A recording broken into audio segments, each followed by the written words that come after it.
Welcome to Some Dare Call It Conspiracy with Brent Lee and Neil Sanders. This is the Manchester Arena bombing on trial series. On the 22nd of May, 2017, Salman Abedi detonated a bomb in the foyer of the Manchester Arena at the end of an Arianna Grande concert, killing 22 people and injuring hundreds more. A conspiracy theory claiming that this bombing was hoaxed and everyone involved was a crisis actor soon became a dominant narrative in the Conspirasphere. One of the main proponents of this theory is Richard D. Hall. Over the course of this series, we will be examining the claims made by Richard D. Hall, as told in his book and documentary, Night of the Bang. Please be aware, this series will be examining a deadly bombing, and we will be discussing details of death and injury. Listener discretion is advised. This is part 1.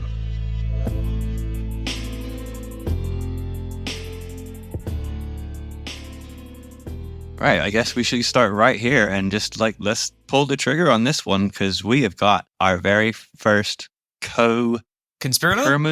guest, something. Yeah, co-conspirator. I like that. Please, Joel Hill, introduce yourself. Hey guys, it's a real pleasure to be here. I'm the co-host of the Conditional Release Program podcast all the way down in Australia where the weather is better, but the conspiracy theorists are... Actually, our conspiracy theorists are probably better. You guys have some really fucked up guys. There's a guy named Aaron something with sort of neck tats or something, and I've seen a few of these things. And you got Posey Parker. Fuck Posey Parker. So, yeah, no, I don't in any way, shape or form envy your position as the English are very good at being the premier miserable country in the world. I take that back. I love you all. But it's true. It's true. In fact, we take pride in it. We queued up a long time to get that, and now we're going to take advantage of it. Well, look, I can't say that I don't love a good queue, so I have inherited a lot of traits from you guys. Colonization really did work. Yeah, look, it's really good because I just love coming on here and hearing the research. This is one of my favorite podcasts. It used to probably be Killer Anonymous. I think you guys have basically pipped them.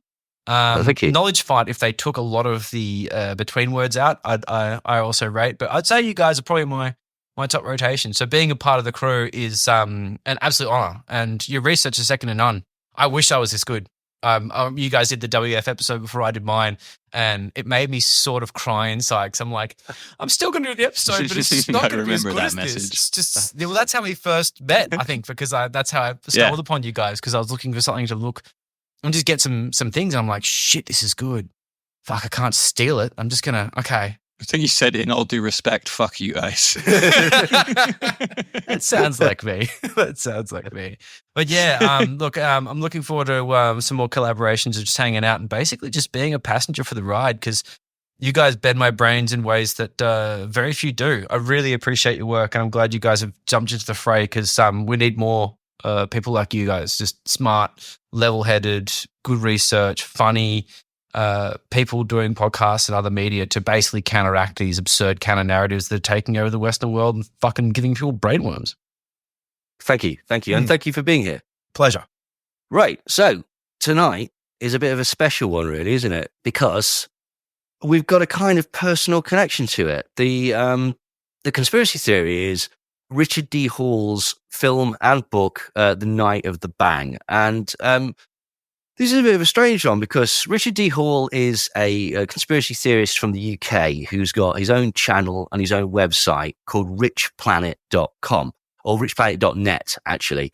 And he's got his start in things like UFOs. So he was very interested in crop circles, alien sightings, UFOs, cattle mutilation, and stuff like that. Now, here's a strange thing.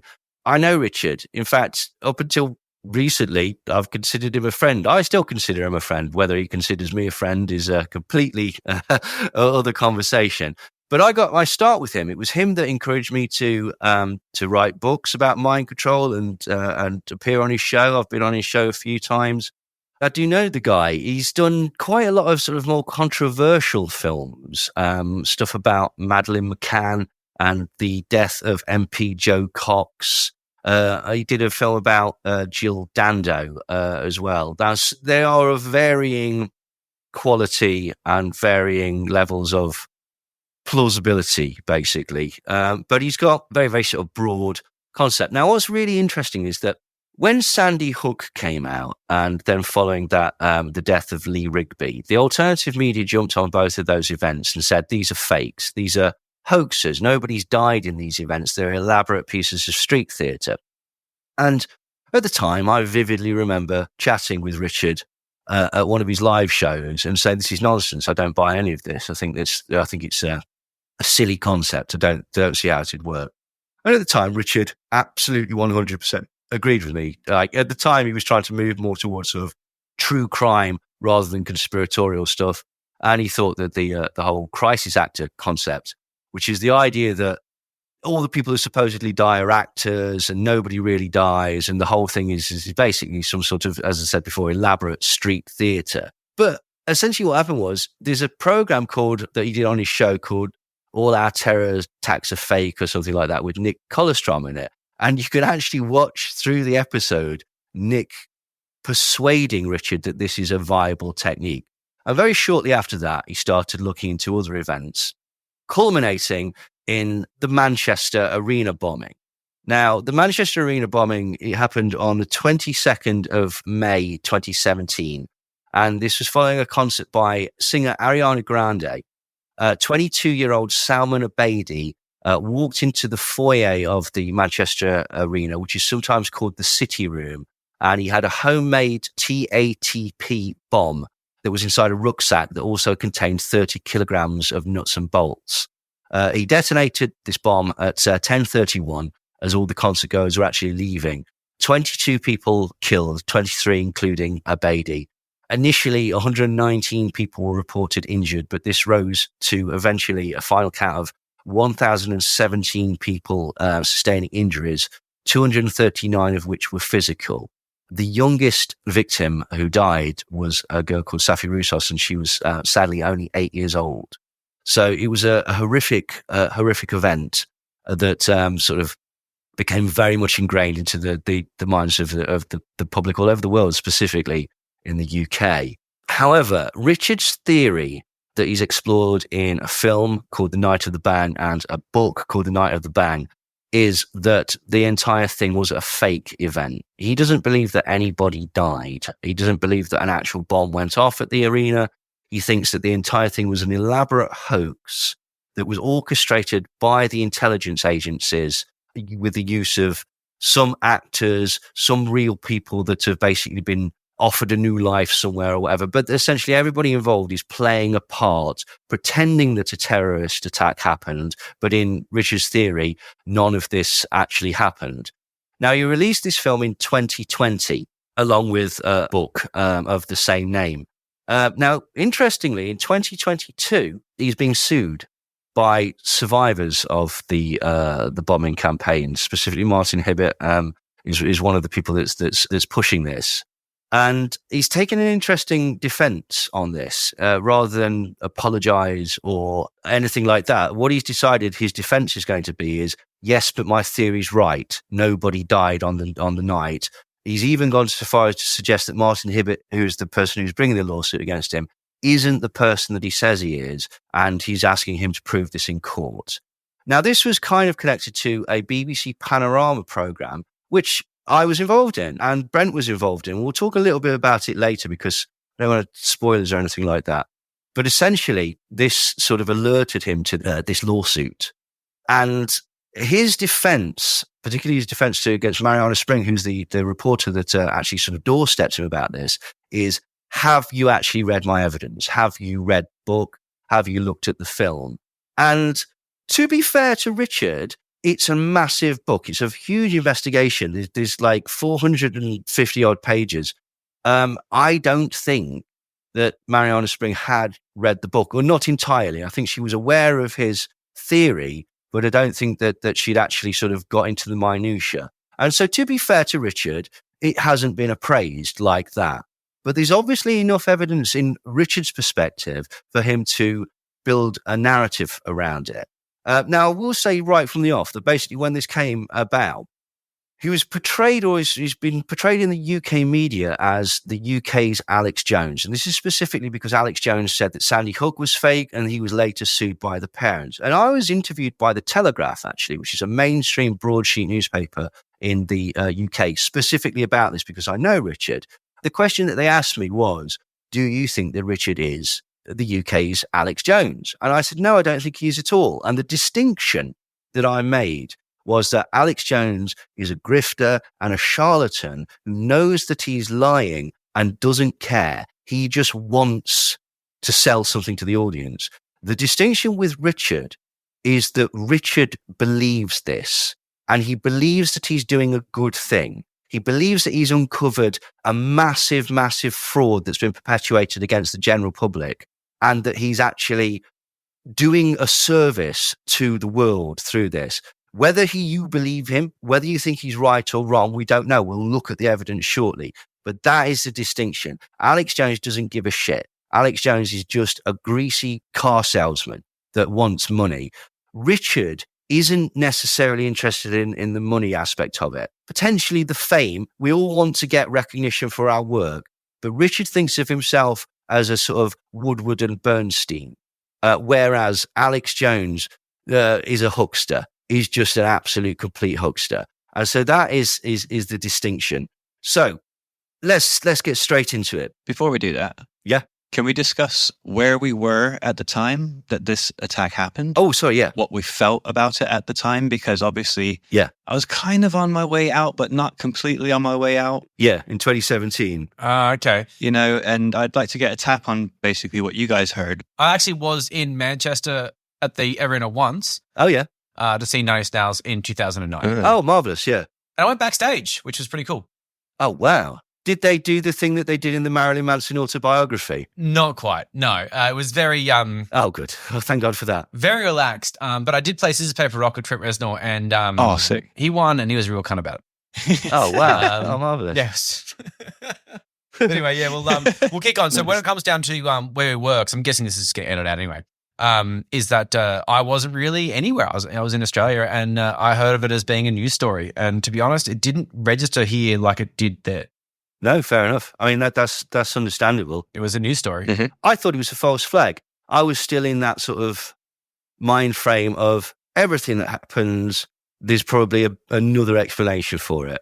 If I'm brutally honest, I didn't look into it too much because it wasn't really sort of my area at the time as well, basically, because we were coming off the back of, say, 9/11, 7/7 and stuff like that. Any time where a Muslim bloke happened to blow themselves up, there was always an air of suspicion of like, oh yeah, that's convenient, isn't it? Yes, for the exactly. ongoing narrative. Totally. Like, because obviously, you know, there was certain things going off in the Middle East, Libya later, like, you know, the Iraq war and latterly Syria and stuff like that as well, where basically you could be forgiven for thinking that the ideas of Al Qaeda and later ISIS were sometimes used as a convenient bogeyman or scapegoat to justify foreign policy, essentially. Now, whether that was the case, don't know. We would need to go back and examine each bit over and over. It's very easy to link a false flag to these things because there's always money involved in military hardware and expenditure and things like that. So it's a building block. It's a self-building Lego system.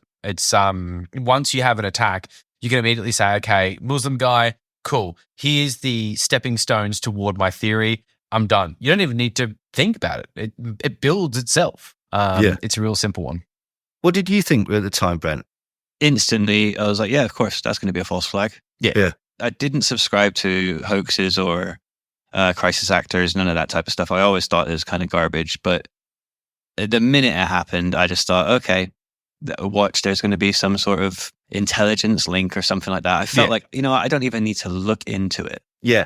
I already know it's going to be that because the precedent has been set. Like I've gone into 7/7. I did that like so much. Like, of course this is going to be one. Like when the Night of the Band came out in 2020, did you see it? No. Didn't even bother. But 2020 though, I was out. I wasn't in it anymore. I wasn't believing any of this stuff anymore. I was kind of trying to figure out where I had gone wrong. About that time was an interesting time for me because I'd just started working with, I think I just started working with David Icke on Iconic at that point. Yeah, that was short-lived for reasons that that we'll discuss on a later show. Yes, when you get a lawyer. But yeah, when the film came out, I remember thinking I wasn't a fan of the crisis actor thing. And I remember watching certain bits in the film going, oh, what are you doing, Richard?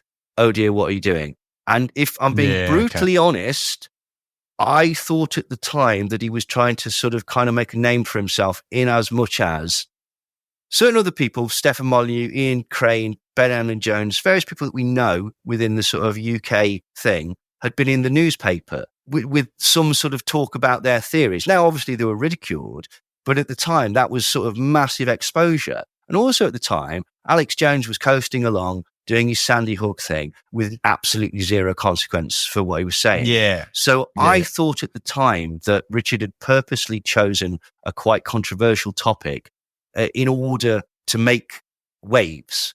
Now, I still believe that he believed what he said, but I thought that this is one of the things where you could have, you knew there was going to be a backlash. And I think he sort of, to a degree, relished that. But I also do remember watching the film, and there were certain things in it that I went, oh, I can't explain that. This is he's not done this willy-nilly. He's not done this off a whim. He's constructed a narrative with evidence. Whether you think that evidence is particularly strong, and in retrospect, whether that evidence is correct, we're about to find out. But it's important to say at the time, although I didn't like the film, there were certain bits of it that were uncomfortable with me because I couldn't explain them. Well, that's Brandolini's law, which is that it is, infinitely harder to disprove bullshit than it is to spout it. And spouting convincing bullshit is, to some people, quite natural. Alex Jones being a huckster, sure, but he spouts bullshit convincingly, very rapid fire. Off the top of his head, he'll just make shit up. He'll just do it so confidently and so no worries. You can tell a fraud by their lack of confidence, and you can't tell a fraud when they truly are a huckster like that. Yeah. In a situation like that, Brandolini's law, Brandolini's law lives under my bed, because it is just such a part of my life where whenever I see bullshit and I instantly think, oh, I've got to debunk this, I realize, no, I don't. It's going to take me a long time. And what it's going to do is going to lead me to the next piece of bullshit, which I also can't debunk, while they just spout these things out like machine gun fire. So yeah, it's understandable to think things are compelling, and it's very difficult to debunk them. So you start thinking, shit, well, if I can't prove this wrong, then maybe it's right. You cannot disprove a negative. You cannot disprove a lie. It doesn't work. And that's the trap. And they're very fucking good at making that trap work. That sticks. I think that's what sets us apart. That's what sets us apart. That's what gives us that edge, because we believed it. We know the talking points. We know where you're going. Like recently, obviously, when I did the George Galloway thing, I knew what he was going to say. The instant he mentions one topic, I know the talking points he's going to do. Northwood was a strange place to go, though. I did not expect that. I'm like, what? Niche. This is why I did this. Like I was watching Vosh and Destiny like a few years back. These two political streamers. Yeah. And in the same week, they were both asked, like, who would you never debate? And both of them said a conspiracy theorist, because I couldn't keep up with the Gish Gallop. Yeah. And both of them saying that in the week really struck me. And I was like, you know what? I think I could do that. Yeah. I could actually keep up with it. You could, yeah. And that's why I eventually settled on, like, let's make some YouTube videos. Yeah. I can go there first and start seeing how, like, I can approach the subject. And eventually it obviously turns into what we are today. Yeah. But it's because I thought, you know what, I can keep up with it. And then I come across Neil, and like, we both are in that same boat. We can keep up with this. Let's do this. Yeah. Like the Northwood thing, I think, was that thing of saying, I know something you don't because I'm smarter than you. And you just went, oh, no, I'm across the brief. Don't worry. Yeah. And it ruined the whole thing. Yeah. The entire thing was thrown by that. He could have done a whole bunch of tropes. There's all sorts of things they love to refer to that sound so niche, but at the end of the day, they're standard grade shit, and some of them are true, and that's fine, but some of them aren't, and that's fine as well. Mm-hmm. Anyway, it was a very good spot. If no one's actually watched that video, do watch it. Yeah. Click it. It's worth it. It's worth the time. On a million levels. I really enjoyed it. If anything, just to see him squirm. I liked it. It was definitely worth a click. We're going to do a show about George Galloway as well, so look out for that. Get lawyers. Right, so Rich Planet, Night of the Bang. And he makes it clear as well that basically from the start with the film that he's had some help from some bloke called UK Critical Thinker. It's not like a collaboration. Rich has done the main sort of thing, but he's seen UK Critical Thinkers' work and gone, oh, I agree with that bit, I agree with that bit, I agree with that bit. Mm-hmm. So the film opens up with an advertisement for Strategic Operations, right? And Strategic Operations is a crisis actor-led training company that recreates battle and public safety training events. And there's a voiceover that says, Our heritage is unique. One of the largest independent television and movie studios in America, in 2002, created Strategic Operations and changed the face of training, simulation, and education. Strategic Operations introduced the magic of Hollywood to live military and public safety training, transforming sterile training environments into dynamic recreations of any real-world situation that could be imagined. TV and movie special effects artists create realistic battlefield effects, including rocket-propelled grenades, mines, and explosions from improvised explosive devices. Smoke, sound, and smell add the highest level of realism safely to simulate the fog of war. It becomes stress inoculation. Medical products like the cut suit, a human-worn surgical simulator, the 6-in-1 part task trainer, and the simulated wounds kit, to name just a few, have introduced a new level of hyper-realism to medical simulation, training, and education. Civilian trauma such as active shooter scenarios, industrial accidents, car crashes, collapsed buildings, and mass casualty scenarios can be replicated from the point of injury through the continuum of care. Ambulances can transport the injured to the fully equipped emergency department and 2 operating rooms. Strategic Operations is changing the world of simulation, training, and education with innovative ideas, services, and products. The results have been dramatic and are best described by those who go in harm's way, better prepared because of hyper-realistic training, simulation, and education. and then we see shots of the Manchester Arena. What this is, Strategic Operations, is what it says. It's fake wounds. It's Hollywood special effects. It's where they train soldiers and policemen and ambulance people and stuff like that. And to add a degree of realism, sometimes they'll even use things like amputees who'll sort of dress up their arm, leg or whatever to make it look like it's a fresh wound. And it's one of these things where it's used, as it says, to inoculate people to the shock of things. And it's a real thing. Yep. I went to looked at this place, Strategic Operations. It's got a website still. It is definitely a thing. Now, it then cuts to conspiracy theorist Dave McGowan. Now, Dave McGowan, some people might know because he's written a couple of books. There was one on Laurel Canyon, which is surprisingly interesting, talking about all the sort of military connections to all the sort of famous rock stars like Jim Morrison's dad. Yep, Frank Zappa. Yeah, Frank Zappa's dad worked at Edgewood Arsenal. Stuff like that. He even goes through the sort of punk revolution and shows that the members of the Police, Miles Copeland, Brent Lee. they're all connected to CIA or have various sort of connections to Central Intelligence Agency. Again, compelling book, very interesting. He did another one about serial killers as well, and the name escapes me on that as well at the minute. But the sort of connection between mind control and potential serial killers. Again, fascinating book, really, really good. Latterly, he got into the moon landing was fake. A bizarre thing about how the Lincoln assassination wasn't quite the way that it was. But his big thing that sort of got him loads of popularity was that Dave McGowan thought that the Boston bombing was fake. Yeah. By which, that basically he thought that no one died. They're all actors. The bloke that got his legs blown off was an amputee and it was all faked. Strong. That's and Richard says this at the start of his book as well. He says, because of the Boston bombing, we know that governments around the world perpetuate these hoaxes. And he's taken that from the work of Dave McGowan. And Dave McGowan says in the film, one of the bridges that people have to get over for, to process this information is recognizing that it's not a conspiracy theory to say that the government employs crisis actors to, conduct these mass casualty simulations. It's a fact. It's an established fact that they do it.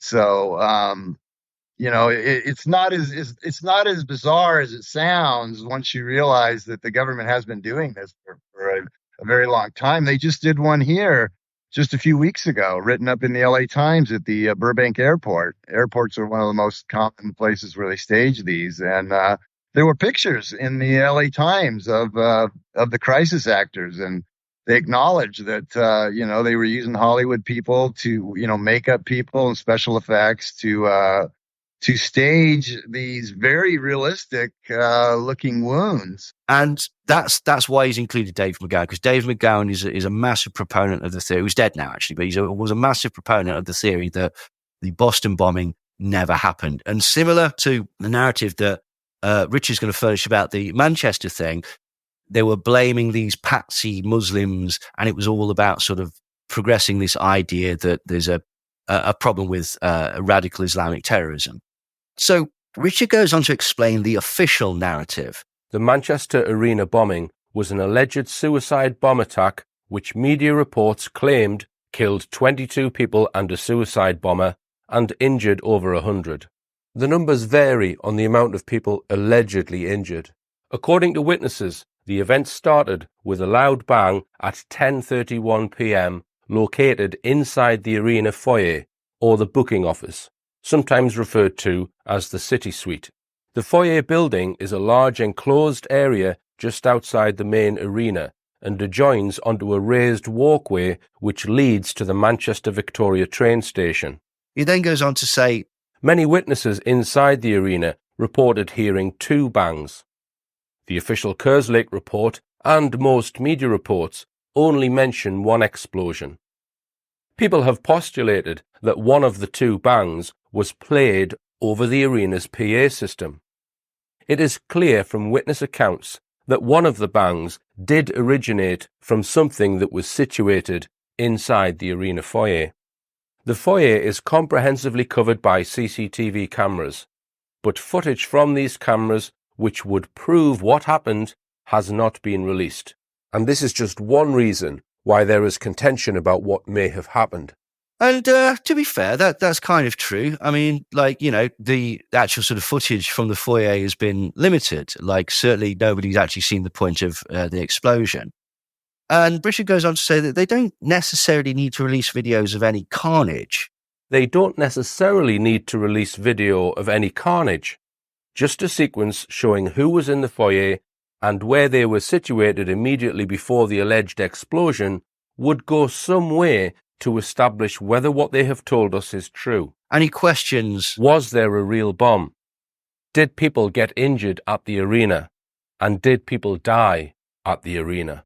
And Richard's contention is no. To all of those things, there was no bomb, nobody got injured, and nobody actually died. And then a title card comes up and it says, why the official narrative is impossible. So, bold.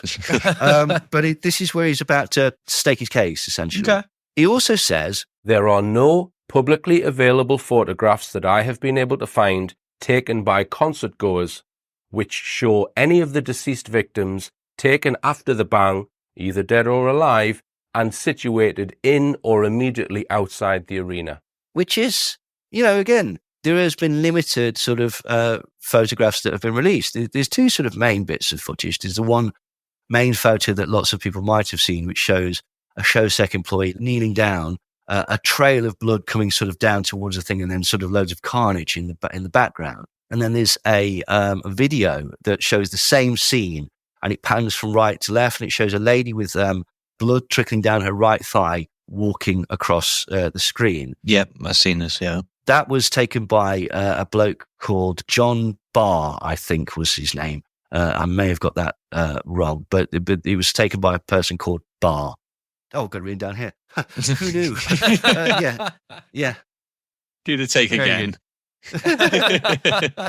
So the video footage is taken by a gentleman called John Barr. And John Barr, it's not entirely clear who he was. I don't think he was a concert goer. He actually was just sort of passing by.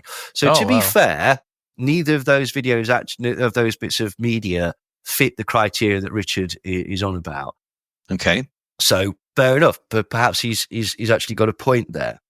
Sometimes it's very difficult to reach for your phone when human tragedy strikes. Yeah. It's very hard. He makes the point in the book that he says, I was driving home recently and there was an accident on the other side, and literally everybody that you saw driving past you got their phone out and was filming it. And to a degree, we do live in the sort of times where, there's that meme, what would happen if the Titanic happened today? Everyone taking selfies. It goes down. So, that might be a fair point. Like the absence of evidence could be an indication that there's something fishy going on there. If I had like a piece of shrapnel in my thigh, I would be getting my phone out. At the same time, I'm also not an Arianna Grande attendee. Maybe some of these, these characters, maybe they're a bit more Snapchat than I am. I don't know. Like, it's hard to put out. But I think it's interesting the fact that was actually covered in, as you said, in the text, basically saying, well, I had an experience recently that reflected something differently. So he's thought of it. Yeah, absolutely. He's thought of it, and he's doubled down on that. Yeah, no, totally. And as I said, that is a fair point. We live in a scenario where, like, I mean, God knows, when was the last time you went to a concert and it wasn't just full of people just holding their phones up, not watching the concert? Yeah, Tool and Perfect Circle. They'll kick you out if you have your phone out. Oh, will they? Yeah, it's fantastic. It's the best thing ever. You can't see it. Yeah. I went to a Nine Inch Nails concert where it was being clearly filmed by professional crane operators, and there was a sea of camera phones. And I just thought, you fucking... Do you not see there is a giant camera above your head? It's going to be on YouTube in like a day. Like, just stop. Anyway. Right, so someone who was actually injured at the arena was a lady called Jenny Brewster, and she says that basically she was turned away from the foyer by Shosek. Shosek are the security guards that work at the thing. They're often students. I did it once when I was a student. Like, basically, you point people in this way, and you get to see some of the concerts for free. So that's why you do it. They're not professional security guards often. Some are, but some, do it as a career. Most of them are just students that live close to it, basically. Anyway, so Jenny Brewster says... And there was a row of stewards stood in a line, stopping us getting through, but they were very friendly, and they said, this isn't your best way, girls. You're best turning round. You can get to your car parks that way. As I turn round, boom, one loud noise. And there's also a girl called Freya who mentions being held back by security. I was waiting to be let out to walk down to the foyer area, and I was waiting, no one would let us past, and all of a sudden we had like a massive explosion. What Richard's implying here is that there might have been a degree of foreknowledge by some of the staff, and that they were moving people away from the foyer area where this bomb, in inverted commas, was going to go off. And he's implying that the reason that they would want to keep people away from that is because the more people you have there, the more people might realize that this is elaborate street theatre and not a real event. Richard says that the Kerslake report actually states the opposite. Within the first few minutes after the explosion, the duty manager instructed Shosek stewards in the arena to close the aisles nearest to the foyer exit, and for stewards on the concourse to position themselves to divert concert goers in order, as far as possible, to avoid the public having to witness scenes in the foyer. So basically what the Kerslake report said was that this is accurate, essentially. They were stopping people from going into the foyer. And so these witnesses might be correct. And Richard, again, he's implying very heavily that this is to control that area. Not from the perspective of because it's a casualty event, but from the perspective of because they're about to lay out their 10 bomb. It's what you would do, though. You try to divert people from turning up because you don't want to interrupt the scene. I mean, you got the director there, you got the stage actors. Mm-hmm. Yeah. This is the point. If anybody was to stumble across it, all of a sudden that's the entire plot gone, isn't it? Or it just makes it really tricky because you've got to kill them. Well, this is the thing. But what Richard suggests is because of his knowledge of this, that everybody that was supposedly in the foyer, that's all the people that took the footage, that's the 3 paramedics that attended, that's the police, that's the Shosek, that's everybody that died and everybody that was injured. They were all in on it. Okay, now, there was about 14,000 people at the concert. They're not in on it. There's a core group of people, about 100 or so, and they are in on it. From a company like you mentioned, which do exist. Yeah. Yeah. And they're paid to do this. It's interesting. It's interesting. It's really interesting.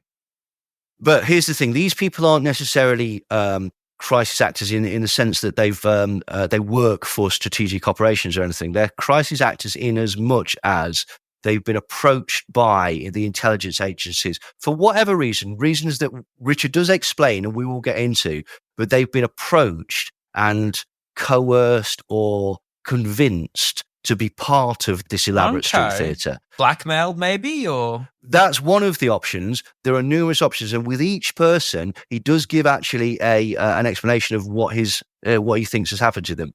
Wow, there's a lot of pages to fill in that book, right? Yeah, there's a huge amount in the book, and we're going to go across over as much as we can without boring everyone to tears. Fair. So. But according to first-hand witnesses, the Kerslake report is incorrect. Show sex stewards diverted concertgoers away from the foyer before the bang, not after the bang. So what the Kerslake report says is that after the bomb went off, the duty manager actually made sure that everybody stayed away and they stopped the general public from seeing the carnage.